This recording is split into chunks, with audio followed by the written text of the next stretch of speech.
الحمدلله ډېره خوشحالۍ ورځ ده چې د دوه پورې خیر وروغه وشوه.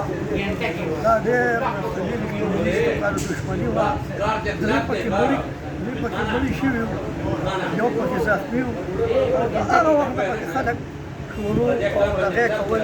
د دې نه مخکې ما ویلي زموږ علاقې ډېر ښه مشران دي، الحمدلله. دوی پکې ډېره زیاته خواري وکړه او هغه جوړه نن خدای پاک دې ورځې ته مقرر کړه، دا الله وکړه. او زموږ د دې مشرانو محنت ډېره په ښه طریقه وشوه. مدیانو چې کوم دی زه ډېره شکریه ادا کوم.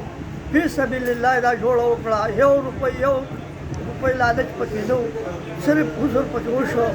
او زه خپلو پښتنو وروڼو ته دا پیغام ورکوم او دا ورته خواست او درخواست کوم چې ټول خلک بدل شو، خو پښتانه بدل نه شو.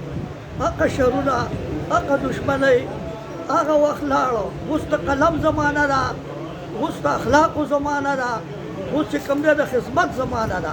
دا درې خبرې پلې کوي انشاءالله تعالی الله به هم کامیاب کړي. په کور کې چې یو کس قلم خپل کو او صحیح دغه یې وکړو، دا تعلیم یې وکړو، نو په صحیح تعلیم پسې نوکري کور ته راځي. په کورنۍ کې چې یو کس نوکر شو، ټول خاندان به خوشحاله زندگی تېروي. بل خوا چې یو شر یو کس وکړو، ټول خاندان یې تباه شو، ټول خاندان یې ذلیله شو. نو مهرباني وکړئ، دا درته خواست او درخواست کوم چې د شرونو نه ځان بچ کړئ او تعلیمونه په بچو باندې وکړئ، تعلیمونه علم پرې وکړئ او اخلاق ښه کوئ، معاملات ښه کوئ، خدمت کوئ. په خدمت الله ملاویږي. چې الله ملاویږي نو ټوله دنیا ملاو شوه. او ښه اخلاقو په ښه اخلاقو به ښار وکړي او په بل اخلاقو خپل کور نشي خوړی.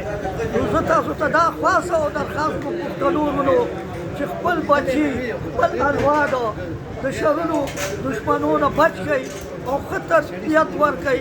هر ټیم هر وخت خپلو کشرانو ته نصیحت کوئ، هر وخت خپلو کشرانو ته نصیحت کوئ چې شرونه مه کوئ. که چا دوه خبرې وکړې، دا اخلاق دا دي. دا اخلاق نه دي چې ما ته څوک څه نه وایي زه چا ته څه نه یم. ښه اخلاق دا دي چې تا ته چا دوه خبرې وکړې، چا ته دوه خبرې وکړې، هغه چې کوم دی ته دغه برداشت کړې. الله وایي چې پهلوان هغه سړی دی چې هغه غوسه عزم کړي او خپله غوسه دغه کې سړه کړي. نو په دغه طریقه باندې انشاءالله تعالی څوک زندګي تېروي، خپلو کشرانو له تربیت ورکوي، نو آخرت به هم ښایي او دنیا به هم ښایي، ټوله زندګي به خوشحاله. چا چې دښمني کړې ده تاسو وګورئ، د هغوی کشران بې تعلیمه پاتې شو، مشران یې ذلیله شو، په ځای باندې پاتې شو. زما دا خواست او درخواست دی چې دا خپل کشران او مشران چې کوم دي هغه خپلو کشرانو له کارونه مه ګورئ. او دا خبره چې کوم ده زما ما وویله او تاسو واورېده، دا نه ده ما وویل او تاسو پرې عمل وکړئ. دوستانو خپل کور کې دا تبلیغ چلوئ، خپلو کشرانو باندې نظر ساتئ، بې ځایه مه پرېږدئ، د ښو اخلاقو له تربیت ورکوئ. او چې په دې طریقه باندې چا زندګي برابر کړه، په دې درېو خبرو باندې ښه اخلاق، خدمت او قلم او علم، نو د هغه به ژوند او بچي به هم خوشحاله او ټول عمر به خوشحاله. السلام علیکم.